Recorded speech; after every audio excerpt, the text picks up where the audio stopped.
What is email validation or scrubbing? There are basically two main steps to truly cleaning your email lists. The first is email validation or scrubbing or sometimes cleaning.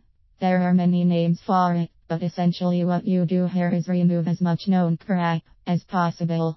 Verification is much costlier part of your overall data hygiene process, so email validation removes as much as possible before you need to verify, which saves you time and money. I'll get into verification in my next posting. When I say known crap, I mean your suppression list. This is a list of known dead emails, spam tracks, honeypots, complainers, etc. And you basically scrub your list against the suppression list and remove any of the bad emails you have on your list. There are many steps in email validation, removing your list of harmful bad emails that you do not want to mail to. Some of the email scrubbing actions should be deduping or removing duplicates, role accounts, removing emails like info@sales@, webmaster@, etc. Note: some people might want to mail to these address as they are contacting B2B, and these emails address might be who they want contact, but typically you don't want to mail to this data. Keywords & profane, removing an email address with specific words like spam, www, sheet, admin, etc. However, note that this removes any part of the email address, so if you had an email address like spam@domain.com, it would remove, but if you also had a mail like joelovespam@hotmail.com, then this email validation too would be removed. So be careful with this filter if you are using it. Bad domains. Like it says, there are known bad domains out there that are associated with spam tracks or honeypots, so you would want to scrub against this list and remove any emails you have with these domains. Domain extensions. Removing emails like .org, .mil, .ru, UK, etc. Basically any email address extension like ru.uk. If you don't want to mail to Russia or the UK, then you remove these or mil emails to the military. These are not necessarily bad, but if you are looking to only mail to say us customers, then a.uk would be a waste of time. Numerical emails. Emails that start with only numbers is typically a bad email, and for the most part, most only numerical domains as well.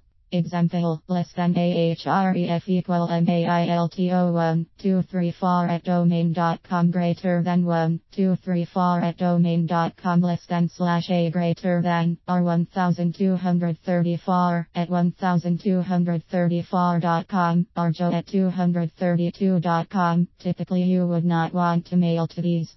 Length of email. Sometimes you'll get an email like less than ahref equal mailto 234lkd 23jj 3j2l3423 4l2lk 3j4jl 2k3j4l23kj 4lk2 4j 3@yahoo.com, greater than 234lkd 23jj 3j2l3423 4l2lk 3j4jl 2k3j4l23kj 4lk2 4j 3@yahoo.com, less than /a, greater than, or something ridiculous like this. Typically most email addresses are fairly short, on average not much more than, say, 15 to 25 characters in total.